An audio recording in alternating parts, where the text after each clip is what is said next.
স্বৈরাচার ফ্যাসিস্টের দেশ ত্যাগের পরে যে বাংলাদেশের মানুষের মনোজগতে যে একটা বিশাল পরিবর্তন হয়েছে, এটা একেবারে অ্যাক্রস দ্য বোর্ড। আমি বলবো যে বিশাল একটা পরিবর্তন, সাডেনলি একটা বড় পরিবর্তন হয়েছে। একটা রিয়েলাইজেশন এসছে, একটা আন্ডারস্ট্যান্ডিং, একটা চিন্তা, একটা ভাবনা, একটা আকাঙ্ক্ষা, যেটা সকলের মনে জেগেছে এখন, শুধু পলিটিশিয়ান সহ। আমি বলবো যে আমরা একটা ফ্রি ফেয়ার সোসাইটি, একটা এনভায়রনমেন্ট চাচ্ছি যেখানে আবারও যেই স্বাধীনতার যে উদ্দেশ্য ছিল, যে চিন্তা ছিল, যে দর্শন ছিল, সেটার প্রতিফলন করার আবার একটা সুযোগ এসছে।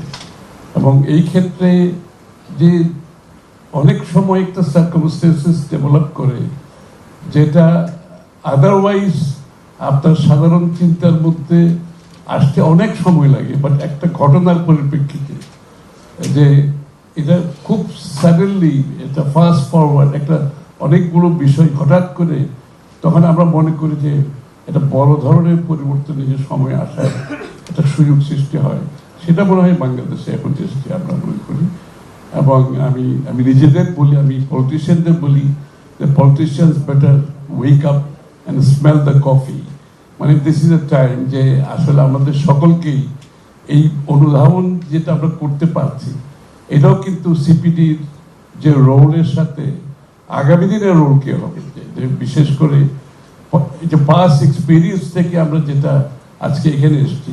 রিফর্ম কিন্তু আমরা জানি it's a very difficult thing, আমি করলেই তো হবে না। আমরা তো কেয়ারটেকার গভর্নমেন্ট সকলে মিলেই করছিলাম, but Sheikh Hasina has thrown it out, লাভ তো হয়নি, সবাই মিলেও করে তারপর আবার চলে গেছে। কিন্তু এই জন্য রিফর্ম এমনভাবে করতে হবে যেখানে একটা পাবলিক কনসেনসাস ডেভেলপ করতে হবে, পলিটিক্যাল কনসেনসাস ডেভেলপ করতে হবে। এটা পলিটিক্যাল প্রসেসের মাধ্যমে আপনাকে করতে হবে, ডেমোক্রেটিক প্রসেসের মাধ্যমে করতে হবে। এই Democratic process is the only process যেটা এই যে কোনো সিদ্ধান্ত, এটা ইটস এ কারেকশন। এই প্রসেসটা হচ্ছে কারেকশন প্রসেস, এই প্রসেসটা হচ্ছে ফিল্টারেশন প্রসেস। তা আমাদেরকে সেটা মাথায় রাখতে হবে। হঠাৎ করে আমরা যদি মনে করলাম আমরা কয়জন মিলে যে এই রিফর্মগুলো দরকার দেশের জন্য, আগামী দিনের জন্য, তারপর থেকে বাংলাদেশ একদম সেট হয়ে গেল, এই ধরনের ধারণার মধ্যে যারা থাকে তাদের জন্য আমার মেসেজ, এই ধরনের চিন্তা করা হবে না। কারণ এই দায়িত্ব কেউ কাউকে দেয় নাই। এই দায়িত্ব বাংলাদেশে at the end of the day বাংলাদেশের মানুষ একটা পলিটিক্যাল প্রসেসের মাধ্যমে যদি রিফর্ম গ্রহণ না করে, এটা কারেক্টনেস না আনে, এটা ফিল্টারেশন না আনে, এটা অন না করে, আমরা শুধু কিছু লোক বসে যে মনে করি এইটাই বাংলাদেশের আগামী দিনের জন্য খুব ভালো কাজ হয়ে যাবে, আই এম সরি, এটা হয় না, এটা লাস্ট করে না, এটা সাস্টেইনেবল হয় না।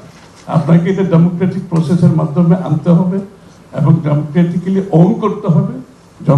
জনগণের মধ্যে, পলিটিশিয়ানদের মধ্যে যারা এটা প্র্যাকটিস করবে, তাদের মধ্যে এটা অনারশিপ থাকতে হবে।